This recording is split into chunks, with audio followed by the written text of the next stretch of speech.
Welcome to Speaking Holistically, the podcast that explores the power of alternative medicine, natural healing, and homeopathic solutions to help you achieve true wellness. Each week, Dr. Jen and Amy G dive into the world of holistic health, discussing researched, time-tested remedies with expert insights from Dr. Jen, as well as real-life stories from patients to empower you to take charge of your health. So if you're ready to embrace a more natural path to wellness, let's start speaking holistically, because true healing begins from within.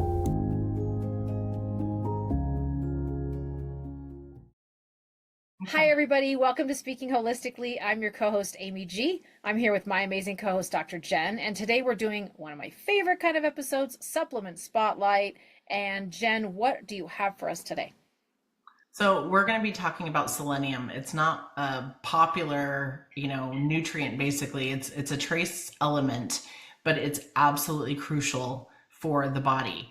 And this is a nutrient that isn't tested on most labs. In fact, most nutrients aren't tested on labs, and it can make a huge difference. So one of the things that it does is it's a very powerful antioxidant. So it helps the cells with oxidative stress or damage by free radicals. So it does help with potentially fighting cancer. It helps to reduce inflammation, and it helps with heart disease and Alzheimer's, in fact.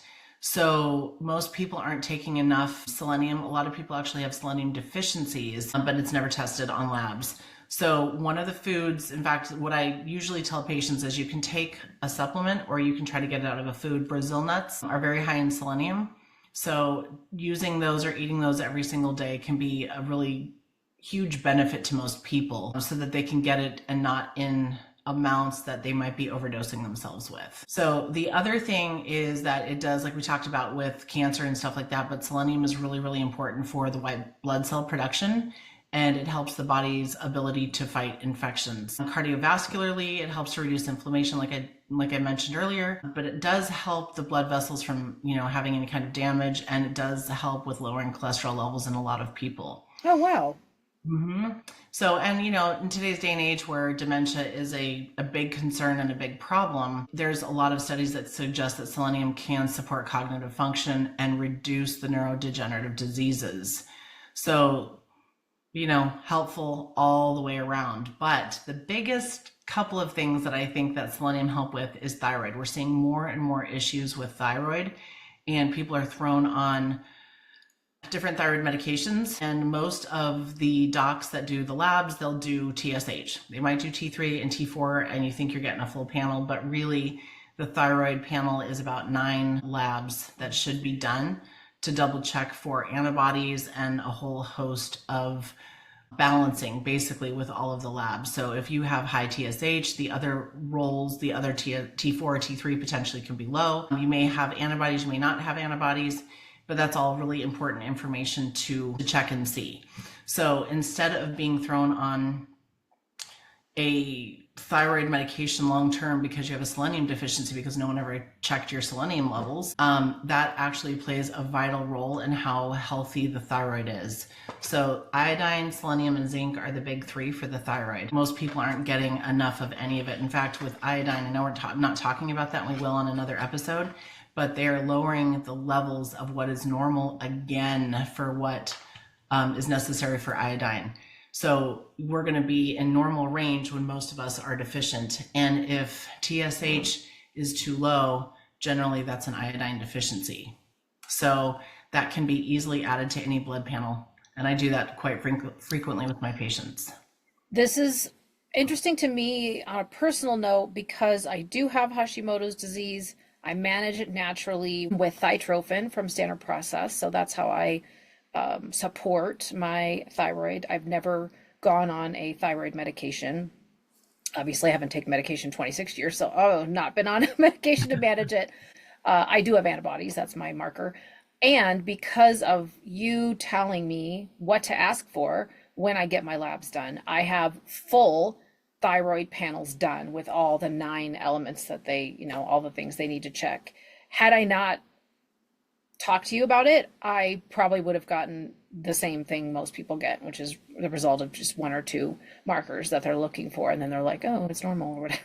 So, Yeah, and then people are gaining weight, or their hair's falling out, or they have brain fog, or they're not sleeping, or whatever the situation, muscle soreness. I mean, all sorts of stuff. But it can be a deficiency for all three of those, zinc or even selenium and iodine, but also maybe an inability or a difficulty absorbing those nutrients for whatever reason because of what's happening in the gut. So there's lots of things that can be going on with that. But I do want to tell you that selenium, this is super, super, super important for the women out there, especially, and men, because it does help produce proper hormone production. But selenium is necessary for progesterone production. So what happens is, like, I had a telehealth patient a couple days ago, and she's in her 50s going through perimenopause. And we had a whole conversation. I asked her, what age did you start your menses, your period? And she told me 12. And I asked her how her periods were back then. And that's not something that most doctors will ask. They're like, okay, well, where is this at now? They don't care about the past, but really it gives us a clue into what's happening. And she went through everything. She has thyroid issues. And she also said that she had 2 miscarriages. And I said, let me guess, did you miscarry between weeks 7 and 9? And she said, yes. And I said, well, that's a selenium deficiency. And she was like, wait, what? whoa. Because what happens is at that point, the corpus luteum is taking over the production of progesterone from the ovaries during the pregnancy. So if there's not enough selenium, the body cannot make enough progesterone. So then these women are put on Clomid, they're put on progesterone, like excessive toxic levels of progesterone, which then potentially feminize their male offspring and potentially cause other issues with the female offspring. So these are all things that we start playing with while this little baby is trying to figure out who it is, what it's growing into, and all the other stuff. But generally getting enough selenium into a patient, and sometimes I would say that if they were to go to a medical doctor, they'd be getting toxic levels of selenium. But I will tell you that I have almost never had a patient miscarry after we started supplementing with an appropriate amount of selenium. Oh my God, that's such a small change, and look at what a difference that makes. That is shocking. Yeah. Well, and I mean, for me, my mom had 8 miscarriages. I was her 9th pregnancy. So they told her, well, we'll just give you a hysterectomy because you're not going to obviously carry any babies and you don't want to have periods for the rest of your lives. And she was like, yeah, I don't think so. So she was in a chiropractic care for a year and a half regularly, and had a full organic whole food diet, the whole 9 yards, and ended up pregnant with me and carried me full term. And then have a sibling as well. So I always think, man, if my mom had given up, if she hadn't shifted her diet and was, doing all these proactive things, I may not be here, but I definitely have a soft spot in my heart for women who are having fertility issues. And once again, it may not just be selenium, there might be other things happening as well. I mean, being on or having a mother who was on excessive amounts of estrogen, like birth control for, 10, 15, 20 years, prior to conceiving, can also impact our bodies. So let's say my mom took birth control for 20 years or 15 years or 10 years. That is excessive amounts of estrogen, right? And all the eggs that I will ever have are there months after conception. So whatever my mom does during the pregnancy impacts my babies. And these are things that people don't realize, that this is a generational gift. And if we can take care of ourselves, it actually impacts our grandchildren as well. So selenium is a huge, huge, huge benefit to a lot of women who are having fertility issues. Now, this is so eye-opening. I'm sure so many women are at the edge of their seats listening to this, because I'm sure that it's just one piece of shocking information after another. How do people know, number one, if they're deficient, and how much can people safely take if they don't know how much? So I have to be careful with that. I'm sure you do. And I'm only asking because I know people are, listeners are going to hear it and go, okay, well, can I run out and get some selenium? How much do I need to give myself?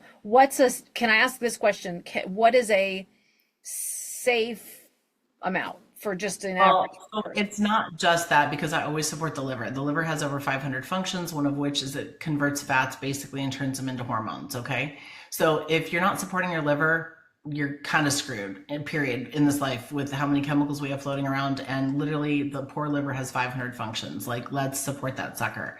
So I usually do selenium with natural vitamin E, which is D-alpha tocopherol, as opposed to DL-alpha tocopherol. So if you see a little L after your D on, yes, on tocopherol for vitamin E, just chuck it in the trash. It's not even worth taking. But I usually do vitamin E at least 400 to 800 IU of vitamin E, and somewhere between 200 micrograms plus. I'm just going to say that because each individual is different for whatever we're using for, if we're helping support their fertility or whatever. So, but I've had women take way more than 200 micrograms of selenium and not have any more miscarriages. Okay. And can you ask, like, as a patient, can you go to your medical doctor and ask that when your blood panel's done, that selenium is checked? Absolutely. Now, whether they're going to do it or not is another story because, and I don't blame the medical doctors. We're stuck in a process, if you will, that the insurance companies are like, oh, we're not going to pay for that. And so they're not going to do any labs that the insurance company is going to pay for. And I did have a patient, another telehealth patient, who I said, look, you've got this HMO. I won't name any names. So you're already paying this much. Go get these labs done. If they won't do it, I'll send you out for them for, a cash price. But at the end of the day, like, see if they'll do it. And so I said, I'm pretty sure this is what you've got going on. And so she went and asked for that. And her MD said, not going to do it. And she said, why not? And she said, honestly, because when I get the values back, if they're positive, I don't know what to do with them. And I was like, here's an idea. Google it like everyone else. So she came back to me and said, okay, can you run this lab for me? And I said, absolutely. It came back and it was positive, and we were able to come up with a decent plan for her that she'd been struggling with for years and years and years. Wow. So just, there's so much that you can do with labs. And there's some of them that are antiquated, like hormone levels. Don't love those for labs.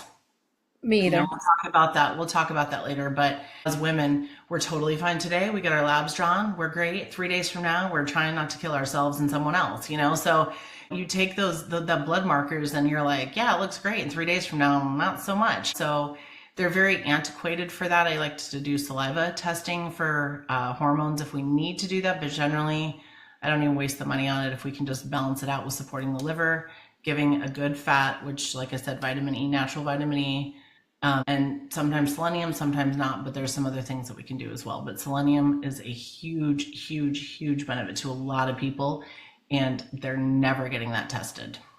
Wow.